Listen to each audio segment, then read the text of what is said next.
Previously on Dirt Nights. Hey, you guys throwing them away? It's a hide and head. Corey Drips getting there first. Oh, Patella, turn one. I'm kissing his butt.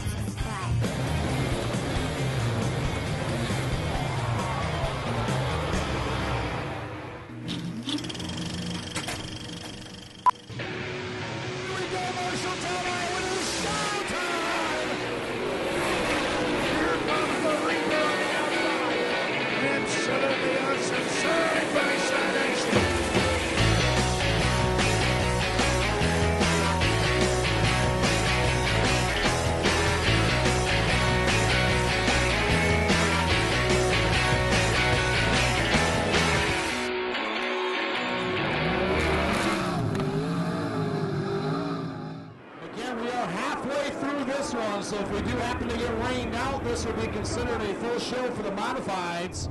I don't want to get a win this way. Being it would be my first one of the year, hell yes, I'll take a feature win on a short race. Rain, baby, rain. It's rare to hear a race car driver begging for rain. But when you're in the lead and looking for your first win in a frustrating season, you'll take all the help you can get. Well, ladies and gentlemen, they are going to wave the checkered flag. This one is done. We got a win for the year. Hell yeah. Woo! The 14 team pulls out the old hot rod and drives it right into victory lane the first night out. I love Marshalltown, Iowa. Hell yeah. But John Tesh isn't going to get a chance to capitalize on the momentum. The good old-fashioned gully washer that shortened the night in Marshalltown has turned into a 3-day soak. Races in Oskaloosa and Allison, Iowa have been canceled, putting Chateau Raceway in Lansing, Minnesota next on the schedule. I'm gonna start putting all the rod ends on everything. But the break isn't all bad, especially for Mike Spaulding. The 17S is in pieces, the result of a spectacular and heart-stopping crash in Marshalltown. Spaulding going for a vicious rollover down here in turn number one. Set it down the church. Getting the Spaulding car back on the track will take more than what the boys can handle in the drip shop. So they call on metal bending expert Dwayne Peterson to try and straighten the 17S out. It looks to me like the front just like this. The whole motor was turned to the left. I just don't want to push it with that jack.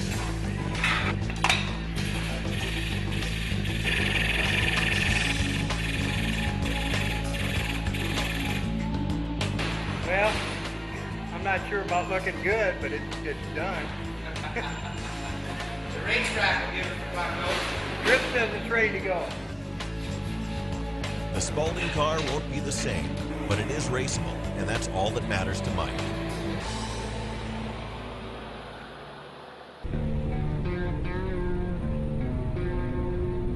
Just across the Iowa border in the wooded rolling hills of southeastern Minnesota is the tiny town of Lansing, where for more than 50 years they've been throwing dirt at Chateau Raceway. Yeah, well, we've had a couple rain-out days, just kind of waiting around for the next race. But looks like we're going to get it in. Hopefully I can have a night of work without sweating. How in the is this piece of dead?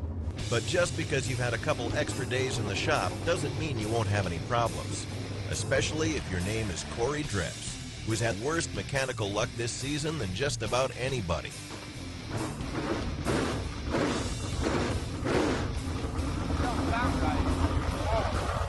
Tell me when. There, I heard a kind spark that time. No spark. Farmer's got spark. Motor. Right. Finally, the guys isolate the problem as the ignition box, or MSD box, which sends sparks to the distributor. A bad connection was sending an intermittent signal, a serious problem at 8,000 RPM.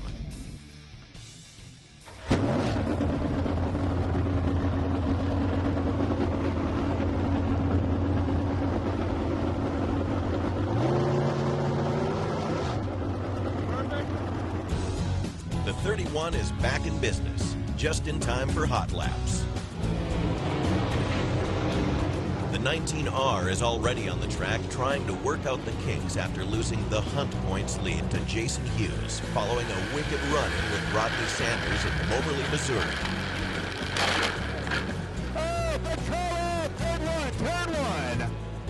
With just 8 races left on the schedule, Gustin trails Hughes by 46 points.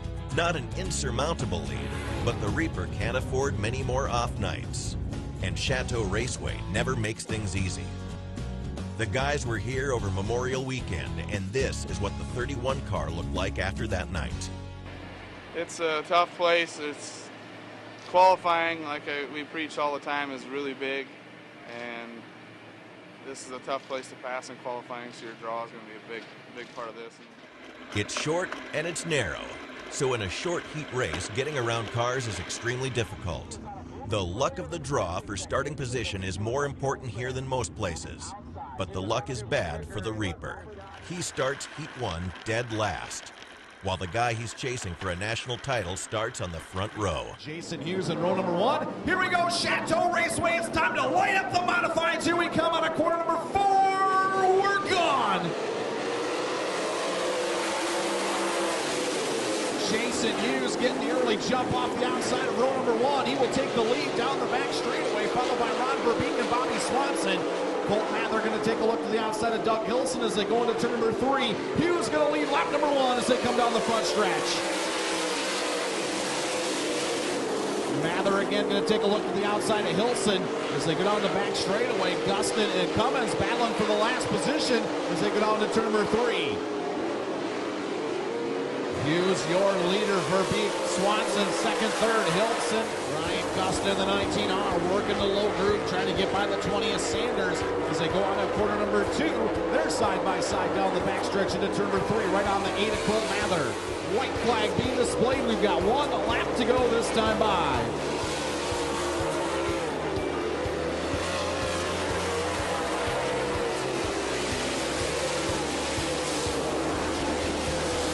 Jason Hughes all by himself down the backstretch into turn number 3. Hughes puts it on cruise control and rolls into the redraw, while the Reaper works past 4 cars. But 5th will mean a B-main and a middle-of-the-pack at best starting spot in the feature. The best dirt modified drivers in the country are in Little Lansing, Minnesota tonight, duking it out on the short and skinny 1/3 mile Chateau Raceway.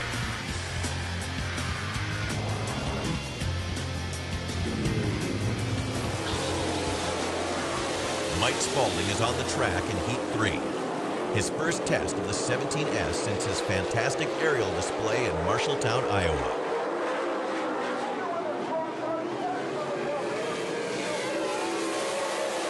The straightened out car seems to be handling well, but like Gustin, Spaulding started this heat in the back, so passing 1 car won't be enough for a free pass to the feature.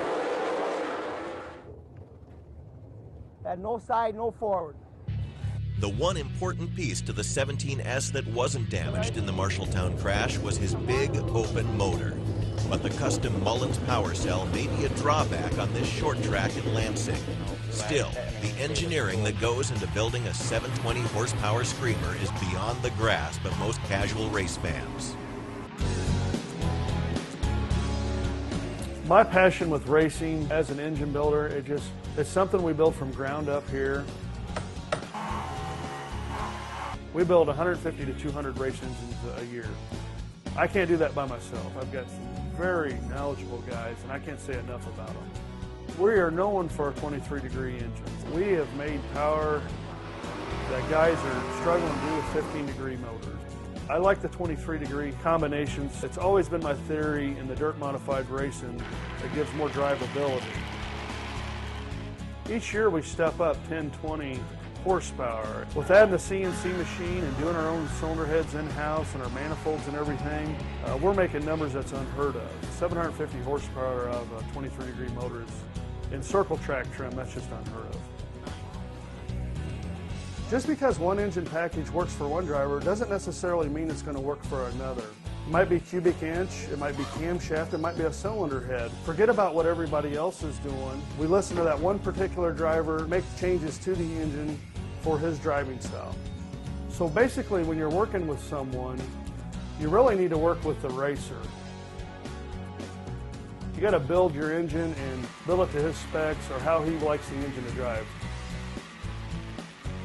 I can't say enough about having good drivers giving us good quality feedback. Incredible engineering with one purpose in mind, pushing 2,300 pounds of metal around a patch of dirt faster than anybody else. There's a lot of that going on at Chateau Raceway tonight. Heat 5 is on the track, and it's stacked with knights. Al Haina starts on the front row. Corey Drips is in the middle of the pack, and John Tesh is in the back. Getting ready to fire them up on a quarter number 4 final heat race of the modifieds. Green flag, here we go. What the We got action right off the bat. Jacob Dale, Corey Tripp, Steve Wetstein all getting tangled up here on the front straightaway. It's becoming a very common story for Corey Drips this season. He does nothing wrong but gets wrecked by another out-of-control driver. Tonight's heat race lasted all of about 10 seconds. Unbelievable. It took the brake line and, well, obviously body work there, but broke the shock. I couldn't tell if it broke a upper ball joint or not. Back on the track, John Tesh is still lightning fast in the new car and is locked in a classic battle with fellow Dirt Knights Al Haina. Tesh again trying to get a run on the inside of Haina as they go down the back straightaway. Side-by-side duel for second as they go into turn number 3. White flag coming out for Josh Hanks. Keep an eye on that battle for second. Tesh has it at the line as they go down into turn number 1. Haina back to the outside as they go down the back straightaway. Side by side, Tesh with the advantage into turn number 3. Checkered flag comes out. It will be the 99 of Josh Hanks. Keep an eye on that battle for second.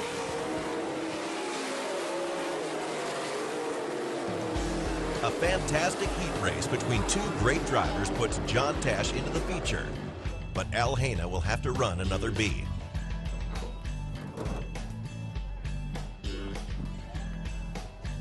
Couldn't wait one more lap and hold him off. One more lap. Hate my job that much harder. Bought myself 15 more laps and a B feature. Who was fourth? What time? Yeah. Was he right there? No. How far? How far? I was watching you and Tesh. You gotta know. I can watch a race and I can know how far everybody is. I can't. That's exactly what we needed to do, and we should be in the A now, so sounds like we got a little pin damage back there, but part of racing, I guess. John is the only Dirt Knight with a ticket to the money race. The rest will have to take the long road through the B main. Who took the shock off? But for Corey Drips, even that may be tough to pull off.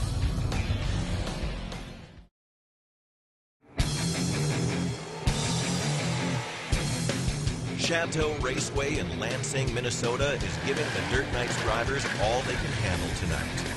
John Tesh is in the feature. Everybody else is running a B, with Mike Spaulding wrestling with a leaky radiator. And Corey Drips, once again, trying to piece back together the 31 after a very short heat run. Never mind. You need that? While the Drips team races to get the car ready, on the track, Mike Spaulding, Al Haina, and Derek Ramirez are locked in a B-main battle. The A-train is rolling with a big lead. Ramirez is riding comfortably in 4th, but Mike Spaulding, in 8th, needs to move up one more spot to make the show. Jacob Dale in the 0-2 now challenging the 17 SS Spaulding for that final transfer spot.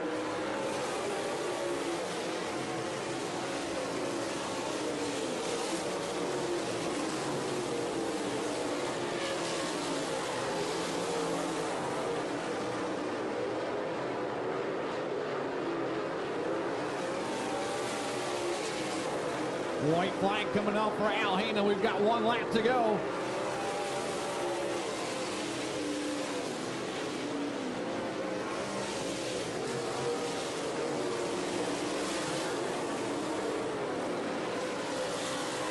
Checkered flag getting ready to come out. Now the caution going to come out, but it'll be a yellow checkered finish. Al Hina, your winner.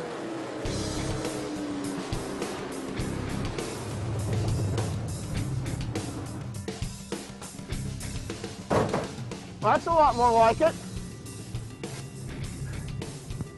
Wetstein was running in the middle of the track early after he got into second, and you were getting away from him. I was getting away from him? And then he went to the bottom, to the very bottom, and he was actually starting to catch back up a little bit. All right.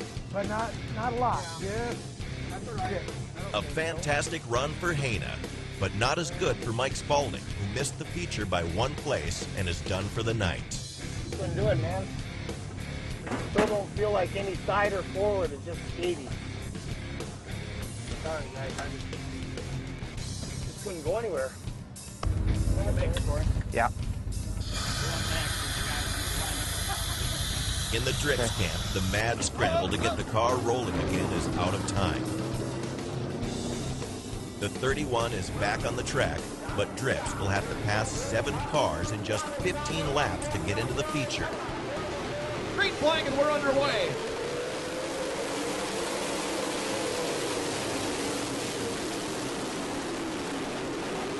Nate Caruth, Johnny Scott side by side. Johnny Scott bolting around the outside into turn number 3.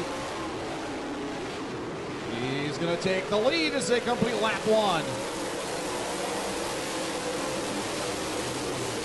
Ryan Gustin in the 19R up to the 3rd spot. And then it's Doug Hilson, Todd Sharkey, Greg Jensen, and Jason Crone right now in the top 5. Top 7 as they go into turn number 3. Johnny Scott leads this one.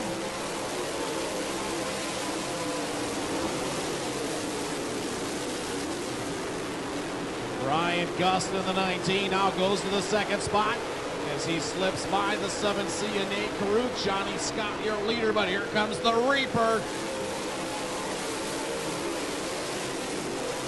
Greg Jensen still hanging out of that 7th and final transfer spot. Here comes Rodney Sanders, and don't look now, the 31 at Corey Drips.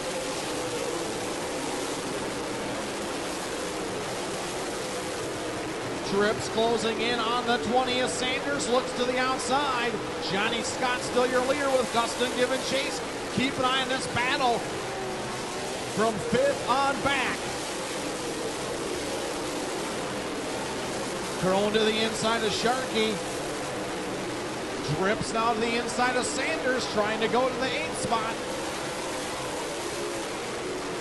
Back up front now, Ryan Gustin in the 19R, closing in on the 1st of Scott.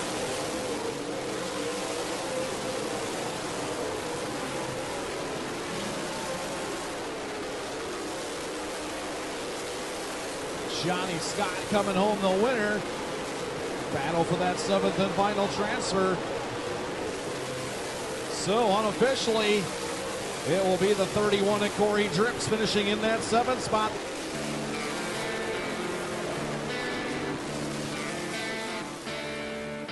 An easy run for the Reaper, but the most impressive car on the track was the 31 of Corey Drips, who moved up exactly 7 spots to earn a ticket to the money race. We got a pretty damn fast race car. He just drove from 15th to 7th in a B main and snuck in the last transfer spot. We got a good car. We're just going to stay out of trouble in A. In the race for a national title, the Reaper has a chance to make up some ground tonight. He'll start 16th, so he's got a lot of potential passing points in front of him. One of them is Hunt leader Jason Hughes, who will start 7th. We're going to light it up. Here we go.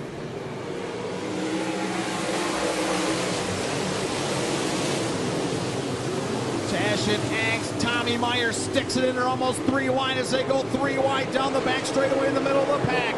Angst and Tesh side by side up front. Tesh gets up over the cushion. Josh Angst leads lap 1. Tommy Meyer quickly to the 2nd spot.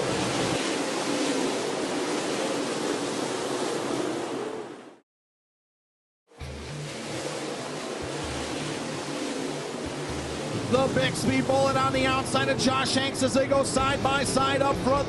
99 at Angst, a 65 at Tommy Meyer as they come out of turn number 4. Tommy Meyer around the outside, going to take the lead. The U.S. MTS feature is on the track at Chateau Raceway in Lansing, Minnesota, where two longtime rivals, the Bigsby Bullet, Tommy Meyer, and the Wizard of Watertown, John Tesh, are locked in a classic dirt duel for the race lead.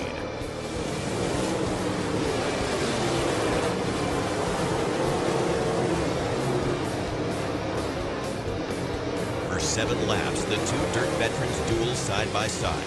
Finally, on lap 11, Tesh makes his move on the low side.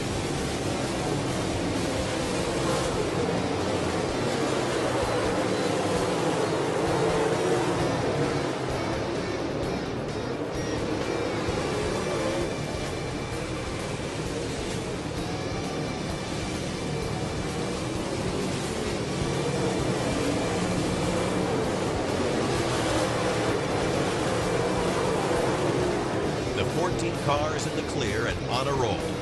While back in the pack, the rest of the Knights are on the move as well.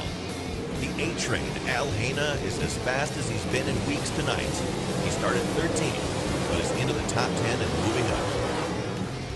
Behind him, Ryan Gustin is moving through the field as well, and right on his bumper is the 31, who was dead in the water 10 seconds into his heat race. Started dead last in this race and has passed almost half the field already.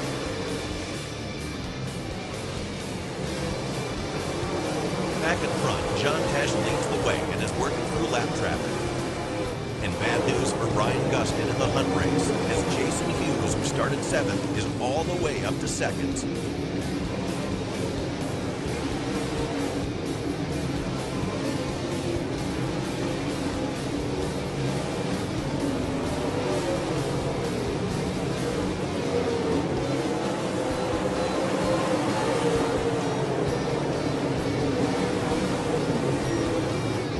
Just a week ago, John Tesh was winless, struggling, probably the most frustrated driver on tour. Tonight, he's riding a 2-race win streak and on top of the dirt-modified racing world. Comes right back here to the Chateau Raceway in Lansing and makes it 2 in a row here this evening. Ladies and gentlemen, the Wizard of Watertown, John Tesh! Second night out with this car, and we got another win. I'm tickled. We got it done. Feel great. Great night. I was catching Tommy. I don't know about the 110, but the 99 Tommy. Another veteran that has been struggling miserably all year finally had a bit of a breakthrough tonight as Al Haina gets a B-main win and runs from 13th up to 6th in the feature. Awesome. That's Good job, Rick. that's a race car now. That's fun. And in what is becoming a painfully familiar story, the fastest car on the track was probably the 31 in Corey Drips. Starting dead last and passing half the field is impressive, maybe even a moral victory, but means little else. If the 31 could ever start toward the front, he might be unbeatable. So cars in one piece, boys did a great job putting her back together, and we'll get after it tomorrow. Man, we need to take this thing back to square one or something. It was terrible. Ryan Gustin earned a few passing points tonight, but Jason Hughes earned just as many and ran 2nd. So his lead in the race for a national points championship grows to 71 over the Reaper. And the once dominant team that won 5 straight features in June is desperately searching for answers. Ever since this hunt started, we haven't been very good. We've got away from what we did all year, and now we're chasing our tails, trying to come up with different to get back to where we were. I think we're digging ourselves a deeper hole. The book is closed on a wild night in Lansing, Minnesota, with a trophy in the 14 camp, hope in the 7 camp, and frustration everywhere else. But none of that matters because another race day is a short night and a short drive away.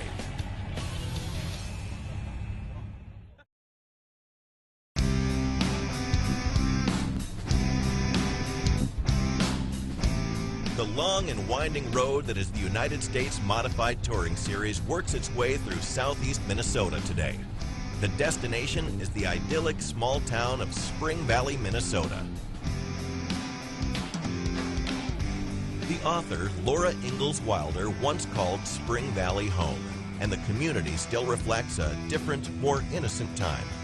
But even though Laura never penned a story about the little racetrack on the prairie, it's here.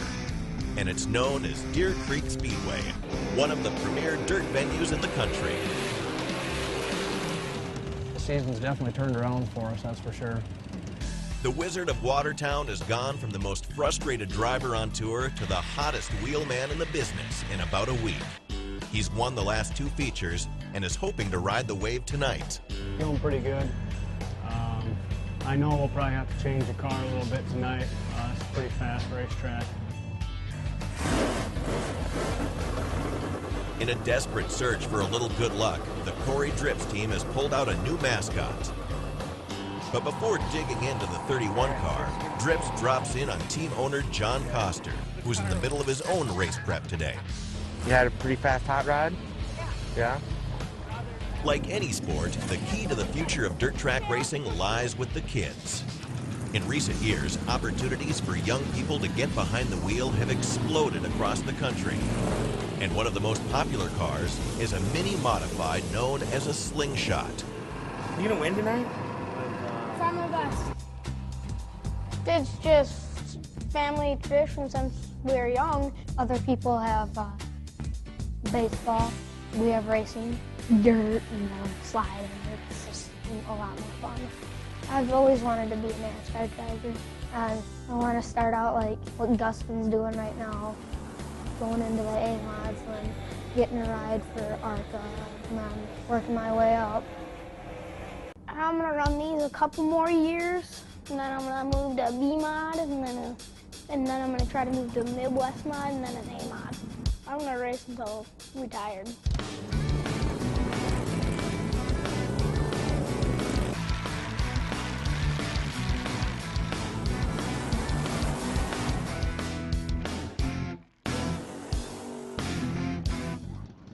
Great division to start in. It's a full cage car. They got 5-point belts and racing seats, unlike a go-kart where you're sitting in there and something bad happens, you fly out of the cart. If my kids choose to race, this is definitely what I'm going to put them in for the simple fact I feel they're a lot safer. It's an awesome beginner class. Today, everybody knows, you need a future to racetrack, and one of the few facilities that understand that is the Queensland family, here at Deer Creek, and it's a great thing they got going. You got to have youth to have a future, and what the slingshots do, it gives them a car that they know they're the same as everybody else, and the motors are all sealed, and basically handles a lot like the modifieds that they'll move into in the future. It is youth-oriented, but, we have guys as old as 80 years old also, so we have the kids, and the old guys too. As the future Dirt Knights tear it up on the track, the big boys are knee-deep in car setups and adjustments. We've been struggling with drawing well and starting in the back, not getting qualified very well. I hope it's all circumstance, and it ain't that we're that much slower. We're gonna find out. We were about 25 pounds light on the gas shock on the left rear. That definitely didn't help us. We should be at about 150 pounds. Help pick that left rear up, plant this right. So we're finding a couple little things that need to be done a little different. Everybody will have to have their A game tonight because Deer Creek always attracts the best of the best. Tonight's probably the toughest locals out of anywhere we go. There's going to be, I'm figuring at least 50 cars here tonight, and it'll be a tough deal. A lot of guys, half the field won't make the show. Nearly 60 cars will be on the track tonight. John Tesh will start things off for the Dirt Knights team in Heat 2. Peeled in turn 4. Green flag is out, and here we go. Side by side as they charge down the front stretch into our first 2 turns. And how about the 14 of John Tesh? Not wasting any time. He's going to lead them off of turn 2 down the backstretch. Albert's in that second spot as they go into 3 and 4. Off of turn 4, it is Tesh at lap number 1. Vanderbeek in that third position in the 33. Albert's running second. John Tesh pulling away again in the second half of heat race number 2. Albert's in that second spot. Reuter running third. Still the battle side by side between the 33 of Zach Vanderbeek as the white flag comes out. 8 of Mather, the 20 of Sanders as well in that mix. Final 2 turns coming up for the 14 of John Tesh. Unopposed as he comes off of turn 4, and it's going to be checkers for heat 2 for John Tesh. Another flawless run for Tesh. Between heats and features, the 14 car has not lost a race since its return in Marshalltown. Maybe I was going to be a little down on power on that deal, so put a little more gear to it and let it eat. And we'll be in the A. We don't have to worry about a B main now. That's good. These first row outside starting spots been good to us this week. Need more forward. In the Spalding camp, the 17S returns from another solid heat run, but it wasn't quite good enough to make the money race. What they'll end up doing is cutting that cushion off, but right now you can't leave it. But yeah, I still don't feel like I'm coming off. The track will change as the night goes along. It's the team that makes the right changes with it that will hold the big hardware. When Dirt Nights returns, a marquee matchup on the track as 3 Dirt Nights heat things up in Heat 7.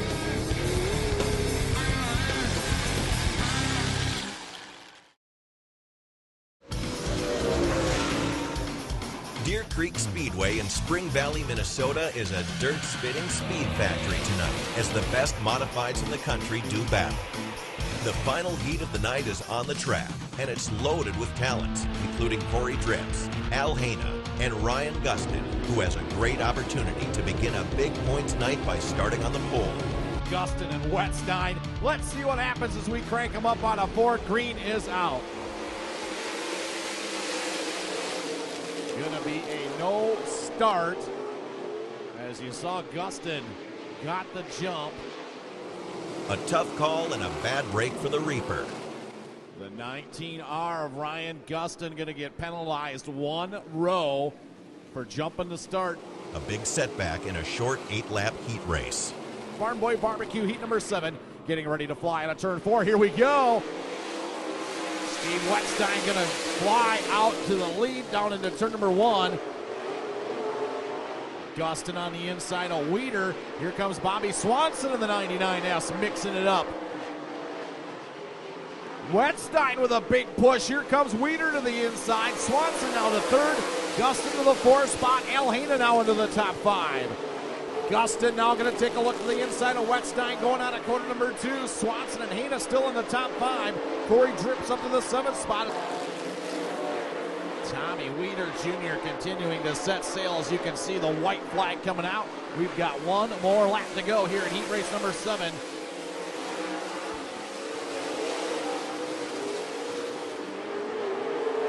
Down the back straightaway, he is all by himself into turn number 3. Checkered flag coming out. It was going to be all Tommy Weeder Jr. here in heat number 7. Steve Wetstein will finish 2nd. Ryan Gustin in the 3rd spot. Bobby Swanson and Al Haina rounding out the top 5. A quick start likely cost the Reaper a heat win and a spot in the feature. It's a penalty the Gressel team does not agree with. You're up racing, the leader starts the race. I was the leader, I started the race. He's got a cone down in turn 4. You can't see the cone anyways, the sun's right in your eyes right there. So I went, as far as I was concerned, it was a good start. I go, the leader starts the race. I go, we've always ran it that way. He said, no, the front row starts the race. So fine. Regardless of what they think of the call, Gustin will have to line up with Mike Spalding and Corey Drips in B main number 2. But as Drips gets in the car to head out for the B, he finds out his luck hasn't changed. Front brake line broke, he says. Yep, right here. Right on the fitting. Fill it up. Filling the master here. A quick fix by the Drips crew and the 31 heads for the track. But as it turns out, it was a sign of things to come. We gotta fire him in turn 4. Green flag is out, and here we go. Still charging down the front stretch as they head into turns 1 and 2. Spreading out easily 3 wide as they come off of turn 2 down the back stretch. Hanson and Sharkey side by side. Down to the inside as we get a challenge to the 19. Augustin's gonna try it. It is the one. Hansen going to lead lap number 1, but again they're going 3 wide, down to 2 wide as they come off of turn 2 down the backstretch. Gustin on the inside, Hansen on the outside. They're going to battle for that lead spot. Breakdown on the 31. Corey drips as he slowed down in 3. Hugging that low groove as he comes down to the front stretch. Breakdown on the 31 of Corey drips. His night done as your leaders coming into 3 and 4.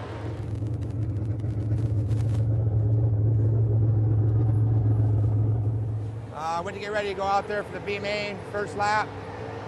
Broke the fuel pump belt, so we're done. He's always been known as Mr. Excitement, but this season, he's Mr. Hard Luck. The 31 is done for the night. Up front, the 20 of Sanders, the 19 of Gustin, they're by themselves. Back on the track, Ryan Gustin is comfortably running in second, while Mike Spaulding is in a side-by-side battle for the last ticket to the feature. Tim with the advantage, but here comes Sharkey back at him, side by side. White flag is out, 1 lap to go. Spaulding sitting back in that 5th position, but it's only the top 4 going to transfer. The leader going into turn 3 by himself. The 20 of Rodney Sanders out of Happy, Texas. Across the stripe first. Gustin in the 19. The 49 of Tim. And the 17 Essa Spaulding snuck it into that 4th and final transfer spot. We were falling back, it wasn't looking good, but right at the end on the straightaway, he just hit her and passed the 4th place car by like this much. So it was a pretty decent run. We got back up there and we made it into the A. The last dirt night with a shot at the feature is Al Haina. After a glimmer of hope with a B-main win and a 6th place finish last night in Lansing, the 7 is struggling again tonight. It's been a nightmare year for the 7 team, and it's led to a lot of tension between Haina and longtime crew chief Lyle Gustafson. Damn it.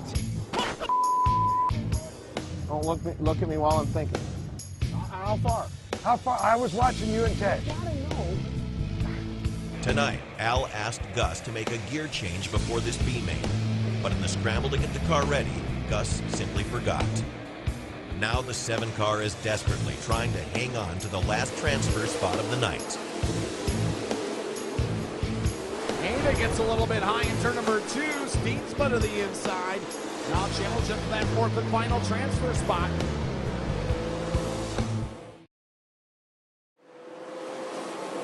Steensma to the inside of Haina as they come down the front straightaway side by side into turn number 1.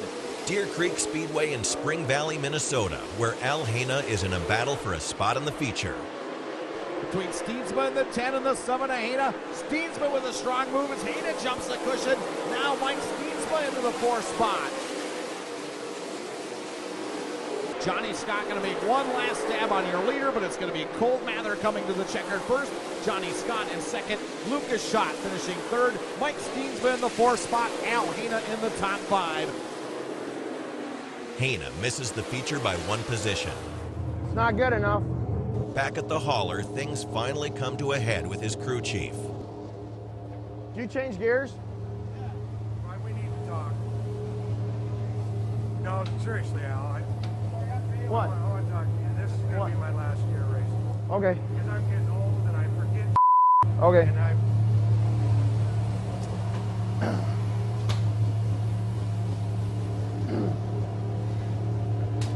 well, I just told him I was quitting.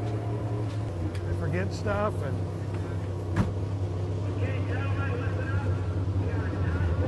I don't think gear would have made a difference. But So things are going to change for the Haina team. But for now, both Al and Corey are on the sidelines.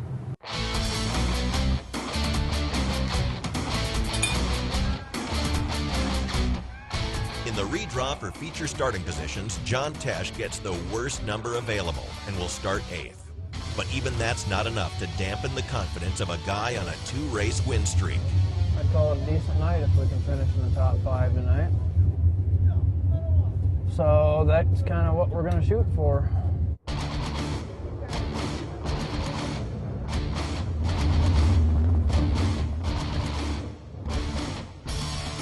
We've only got 3 dirt night drivers in the lineup tonight, but 2 of them will start near the front, with Derek Ramirez on the outside of row 2 and Tesh outside row 4. The Reaper, Ryan Gustin, will have plenty of opportunity for passing points starting way back in 19th. Caution lights are out. Deer Creek Speedway. It is showtime at the creek. Here we go. Green flag as the field falls down into turn number 1. Nate Wattsman going to take the lead off of row number 1. Tommy Weeder Jr. Jay Erke getting in trouble. He and Jason Crone connect. And Erke into the concrete in corner number 2. Caution comes out right away. John Tesh in the 14 to the infield. It might have been the only way to slow down the 14 car right now.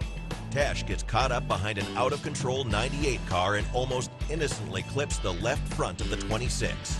But it's enough to knock him out of the race less than half a lap after it starts. You see that bolt right down there in the center. It's supposed to be parallel with the rear end tube, but it is not. It's more like diagonal, so there's a bunch of crap twisted in there. That shock mount got all moved back, and that's what our issue is. But we'll get her fixed, I think. Pittman in that 4th spot for Beek, hanging on to the 5th position, but Gustin and Hughes knocking on the door. Back on the track, the Reaper is making a big-time move. He started 19th, but is all the way up into a battle for 6th with Hunt Points leader Jason Hughes. Things starting to heat up for that 5th spot now. Gustin and Hughes side by side for 6th, as Verbeek now trying to close in on the 26P of Pittman. As the battle rages on the track, in the stands a very interested onlooker has his eye on the 19R and Ryan Gustin. Nate Teesey is the co-owner of Wintron Racing, an asphalt team that competes on the ARCA Series and builds trucks for the NASCAR Camping World Truck Series. There is nobody that drives in harder than he does, and he stays right on the bottom coming out. But the struggle to get past 13 cars took its toll on the 19R, and he begins to fade late in the race, while Hughes stays fast on top of the track. Final turns coming up. Sorensen down on the inside. Hughes on the outside. Off turn number 4. Checkers for Mike Sorensen. Overall, it was a rough night for the Dirt Knights. Al Haina missed the feature and lost his crew chief. Corey Drips broke down in the feed. John Tesh was knocked out less than a lap into the feature. Derek Ramirez also broke down. Mike Spalding made the money race, but finished back in the pack. Only the Reaper cracked the top 10. Not his best run tonight, but nearly 40 U.S. MTS wins in less than 3 years may just have opened a big door. Nate and I were talking about doing some other stuff with a couple other guys, and your name came up, so I brought him down here tonight to talk to you a little bit about maybe doing some testing. Maybe doing some pavement stuff if you're interested in it. Yeah. So I don't know what your schedule is, but we'll have to get together here and see what we can come up with. Look pretty smooth. I think you'll convert real well. So worked with a lot of guys that came off the dirt, and you kind of fit the profile there. So. With the Gressel team in the thick of a national points race, the asphalt test will wait until after the U.S. MTS season. But the hottest driver on dirt the last 2 years will get a chance to test his skills at the next level. And after that, who knows?